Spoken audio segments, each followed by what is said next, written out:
오늘은 그 성경이 정경화되는 과정의 이야기를 좀 나누고자 합니다.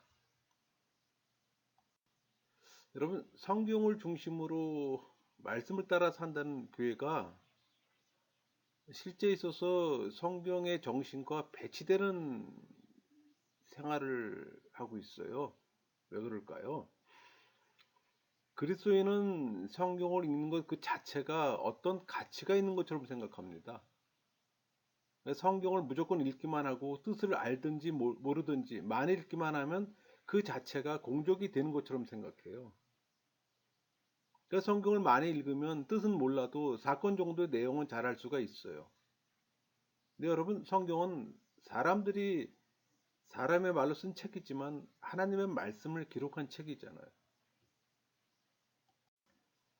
많은 성경 자료들 중에 어떻게 해서 66권이 기독교 경전이 되었고 또 하나님의 말씀으로 받아들여졌을까 궁금하잖아요. 그러니까 하나님께서는 이스라엘 역사 속에 또 지도자들, 또 제사장들, 또 왕들을 택했어요. 또 그들을 통해 뭐 종교 생활, 도덕 생활, 또 국가 생활들의 어떤 규범을 구체적으로 말씀하셨어요. 특히 선지자들을 통해 역사를 해석해 하시고 또 하나님의 뜻을 받아서 사람의 말로 전달하게 함으로써 또 타락한 백성에게 또 각성을 줬습니다. 또 의기소침한 백성들에게 희망을 또 북돋주기도 하고. 그 성경의 계시를 인간에게 주시던 때는 지금부터 한 4천년 전, 구약 한 4천 정도 되죠. 신약은 한 2천년 전 얘기고. 다시 말해서 과학적 사고를 하지 못하던 시대였어요. 그러니까 그 시대 사람들이 가지고 있던 지식과 우주관과 어떤 제도와 언어와 또는 그 표현 양식을 이용할 수밖에 없었던 겁니다. 과학이 없는 옛사람에게는 과학적 설명할 수가 없기 때문에 뭐 신화적인 표현법을 써서 설명할 수밖에 없었던 겁니다. 과학자의 눈으로 성경의 사건을 과학적으로 증명하는 것은 성경의 역사적, 문화적 배경을 배제하는 겁니다. 우리 구약 3천년, 신약 2000년 전에 기록된 이 성경이 그 당시 환경 속에 있던 독자들에게 잘 이해되던 말과 내용이었을 겁니다. 그러나 우리는 원 독자와는 시간, 공간, 문화, 언어적으로 많은 갭이 있어요. 그러기에 우리는 성경 읽을 때 이런 갭을 고려해 이 갭을 걷어내는 작업이 필요합니다. 성경 66권은 기자도 다르고 또 연대로 달라요. 또 환경도 모두 달라요. 성경은 특이한 유형들과 양식들의 집합체입니다. 뭐 시가서, 속담집, 복음서, 교훈문서, 예언서, 서간집, 묵시서, 역사서, 법전 등으로 구성되어 있잖아요. 또 성경은 역사는 역사로, 시는 시로, 또 비유는 비유로, 격언은 또 격언으로, 소설은 소설로, 또 희곡은 희곡으로 각각 분류해 거기에 해당하는 적절한 해석법에 따라 해석할 때 그 계시의 참뜻을 바로 깨닫게 되는 겁니다. 유대인들은 구약 성경을 세 부분으로 나눴어요. 뭐 율법서, 모세오경이죠. 예언서, 서문서로 구성했습니다. 그러니까 유대인은 율법을 가장 높이 평가하고 성경이라면 우선 율법을 생각해요. 율법은 온통 그리고 완전하게 하나님께서 모세에게 준 것이고 따라서 율법의 한 글자라도 모세 자신이 창하는 것이라고 말하는 사람은 죄를 받는다까지 말했어요. 그러나 율법서를 자세히 검토하면 그것은 합성문서이고 오랫동안 발전되어서 이루어진 산물이라는 사실을 알게 됩니다. 그 증거는 율법서 여러 군데서 발견됩니다. 우리 신명기 34장은 모세가 죽은의 일을 말하고 있잖아요. 모세 오경에 여러 번 블레셋 사람들이 언급되고 있어요. 뭐 창세기 21장, 26장, 출애굽 13장. 실은 이 출애굽 시기에는 블레셋이 가나안 땅에 나타나지 않았다는 것이 역사가들의 정설입니다. 그러므로 모세 시대보다 훨씬 이후 된 부분을 모세 오경에서 찾을 수 있다는 말이 되는 겁니다. 이런 사실을 종합해 볼 때 모세오경은 하나 이상의 어떤 문서의 편집으로 형성되었다는 결론에 이르게 됩니다. 뭐 행인지 불행인지 모세오경의 편집자가 누구인지는 잘 알지 못해요. 기록된 시기와 편집된 시기는 다를 수밖에 없잖아요. 그런데 왜 오경을 모세오경이라고, 부동의 진리라고 주장할까요? 우리는 한글을 가리켜 세종대왕의 한글이라고 부르지만 사실 세종대왕이 직접 한글을 만드셨다는 말은 아니에요. 집현전 학자들의 공동 작품이잖아요. 동서를 막론하고 가장 존경하는 이에게 어떤 공로를 돌린다는 것은 일종의 미덕이고 관례였어요. 그러니까 이스라엘의 모든 법과 교훈들과 역사까지 포함해서 이스라엘 민족의 기본 헌장으로 삼았을 때 이 모세를 오경의 기자라고 부르는 것은 너무나도 당연합니다. 시편을 다윗이, 잠언과 전도서를 솔로몬이, 룻기를 사무엘이, 열왕기와 애가를 예레미야 글이라고 보편적으로 전해 내려왔던 것도 다 이 같은 이치입니다. 우리가 여기서 중요하게 짚고 넘어갈 것은 구약의 율법이나 예언서를 막론하고 문서가 생기기 전에는 히브리 민족의 역사가 있었다는 사실입니다. 하나님은 히브리 민족에게 특별한 예언자들을 일으켜서 모든 사건들을 하나님과의 관계에서 해석해 주도록 하셨어요. 그러니까 하나님은 역사 안에서 이 구속적 사건 속에서 계시하셨던 겁니다. 그 계시는 시대의 문화와 역사를 매개로 또 인간에게 전해졌어요. 여러분, 예언서는 역사책이 아니에요. 역사적 경험을 히브리인에게 체험케 한 하나님의 뜻을 선지자를 통해 하나님 백성에게 가르치는 책이 선지서입니다.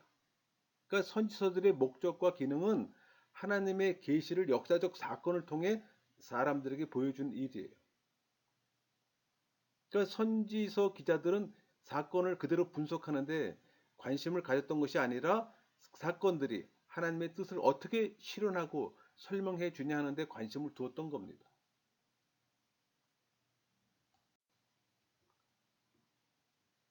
이 성문서는 또 우선 일반 백성이 널리 알고 있었던 인기 있는 책들이었어요.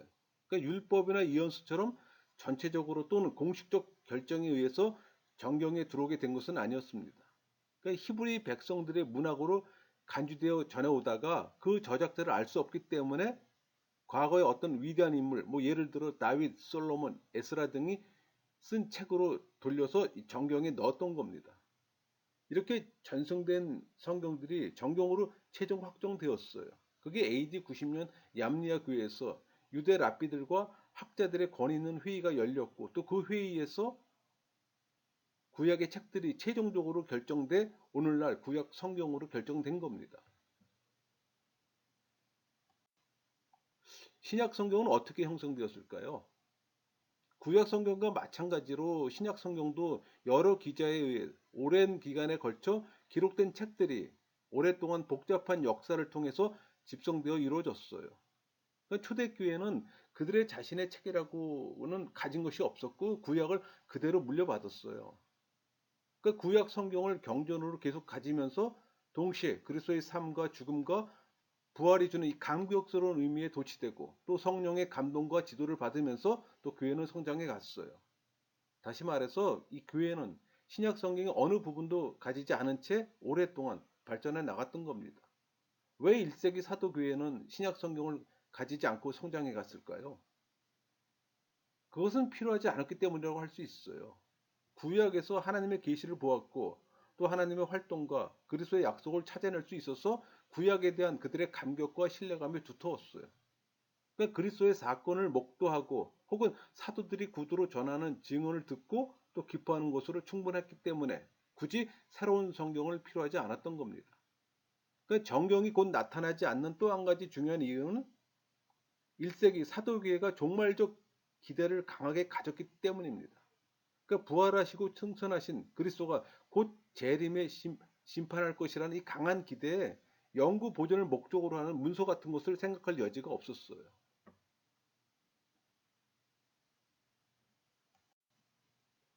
이 그리스도 복음이 구두로 전달되던 시대가 적어도 30년 이상은 흘렀습니다. 그러니까 복음의 내용이 이 사람 저 사람을 거쳐 전해지면서 변질되거나 확대되거나 또 왜곡되는 일이 생기기 시작했던 겁니다. 오늘날 우리가 보는 복음서가 예수님 생애와 말씀에 대한 신뢰할 만한 기사라고 단정할 수 있는 근거가 있어요. 그러니까 옛날 사람들은 책을 만드는 일이 쉽지 않아서 중요한 지식이라면 불갑을 머릿속에 기억할 수밖에 없었던 겁니다. 이와 같이 한 번 들은 것을 잃어버리는 경향이 우리보다는 훨씬 적었어요. 또 예수님 생애에 관한 이야기와 교훈에 대한 모든 것은 사도들과 전도자들이 계속해서 설교하던 자료였기 때문에 교회에서 왜곡될 가능성이 매우 희박했습니다.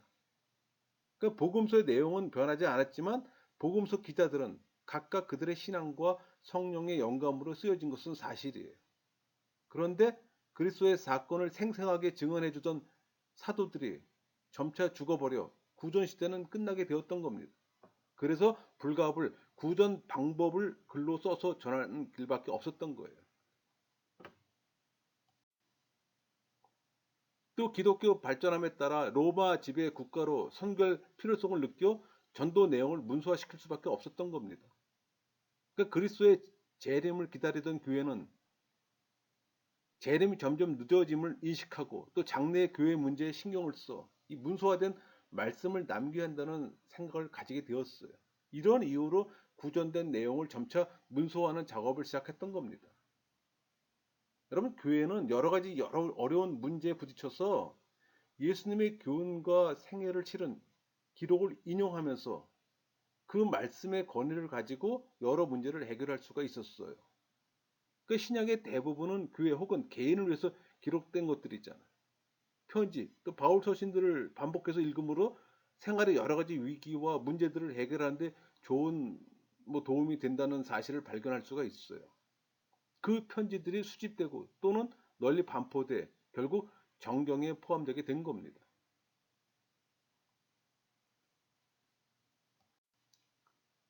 이렇게 많은 문서들 중에서 왜 어떤 것은 정경으로 채택되고 어떤 것은 버림을 받았을까요? 우선 그 책이 교회 공중 예배에서 읽혀져야 한다는 겁니다. 모든 교회가 보편적으로 받아들이는가, 보편성을 말하는 거예요. 일단 어떤 책이 공중 예배에 낭독되기 시작하면 그것은 보통 문서들 중에서 두각을 나타내고 또 특별한 존재로 취급을 받게 되는 겁니다. 그러니까 내용성에 있어 진리며 사실인가가 또 중요해요. 그리고 무엇보다도 이 채택되는데 표준이 되는 것은 사도적 권위를 가졌는가입니다. 사도성을 말하는 거예요. 그것이 사도의 직접 저술이든지 아니면 적어도 사도들의 직계 제자들이 쓴 것이라 한다는 겁니다. 그러니까 교회는 예수님은 그를 보낸 하나님과 동등하시며 또 예수님이 보내신 사도들은 곧 예수와 동등하다는 생각으로 이 사도의 말을 예수님의 말씀처럼 권위 있게 존중했기 때문이에요. 그러니까 사도적 권위는 정경 선택의 표준이 된 겁니다. 또 읽을 때 영감을 불러일으키는가? 영감으로 기록됐다는 증거예요. 영감성을 말하는 겁니다. 어떤 책이 신약 성경 정경 속에 들어가기까지는 여러 단계를 거쳐야만 하는 겁니다. 우선 그것이 기록되어야 하고 다음에는 그 기록된 책이 교회에서 널리 읽혀져야 하는 거예요. 그 다음에는 그리스도인의 생활과 교리에 유용한 것으로 인정되고 또 수락되어야 하는 겁니다. 다음에는 온 교회가 채택하고 수락해야만 하는 겁니다. 끝으로 교회 지도자들의 회의 결정에 의해서 또 승인을 받아야 하는 거고. 여러분, 신약 성경들 중에 먼저 기록된 것들이 바울 서신이고 또 먼저 수집된 것도 바울 서신이었어요. 그러니까 바울은 거의 모든 경우에 있어서 그 지방의 형편을 다루어 편지를 썼잖아요. 어떤 특정 교회가 당면한 급박한 어떤 정황을 취급하려는 목적에서 기록했어요. 그러니까 실제 문제에 있어서 좋은 해결책을 제시하기 위해서 또는 교회 화평과 통일을 유지하기 위해서 편지를 썼어요. 그러니까 바울 서신 수집은 살아있는 동안에 이미 소규모로 진행되어 왔었고 또 그의 사망으로 인해 자극을 받아 더 활발하게 전개되던 이 서한 수집 작업이 사도행전 발행 후에 한층 더 본격화해 종교를 본 겁니다. 그러니까 복음서는 전도자들과 교사들에 의해서 또 예수님의 복음이 직접 선포되던 구전 시대를 거쳤어요. 현재 우리가 가지고 있는 이 복음서들이 단번에 기록되어 나타난 것이 아니라는 겁니다. 이 복음서들은 사복음서로 나타나기 전에 예수님의 교훈을 모아 놓은 이 일종의 자료 문헌들이 있었을 거란 추정이에요. 예컨대 현재 학자들이 이름 붙인 뭐 Q자료, 그러니까 이 자료라는 뜻을 가진 독일말 컬리를 대표하는 겁니다. 그러니까 이런 것들이 마태나 누가나 자기들의 복음서 쓸 때 자료로 사용했으려는 겁니다. 그러니까 Q자료는 공관복음, 특히 마태와 누가 복음에서 공통적으로 발견되는 예수님의 교훈이 어떤 동일한 자료에서 왔다는 생각에서 끌어낸 가상적인 자료예요. 그러나 그 개연성이 아주 짙은 겁니다. 이 자료 외에도 누가가 그의 복음서 서두에 암시한 것처럼 작고 큰 많은 복음서들이 유포되고 있었을 겁니다.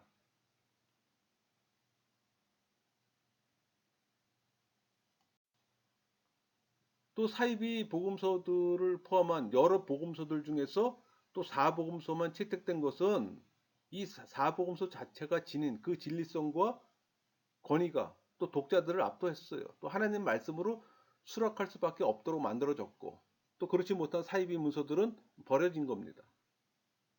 그러니까 교회는 사복음서가 한 사건을 두고 서로 다르게 서술함에 또 곤란을 느꼈어요. 그러니까 복음서의 수를 줄이거나 또 하나로 통일시키지 않은 것은 교회가 사도적 증언을 무엇보다도 존중했기 때문에 이 다양성을 인정해 네 복음서를 모두 수락했던 겁니다. 그러니까 초대교회는 아직 공식적인 이 정경을 가지고 있지 않았어요. 그러니까 확실한 한계를 그을 수밖에 없는 특수한 시기에 도달했던 겁니다.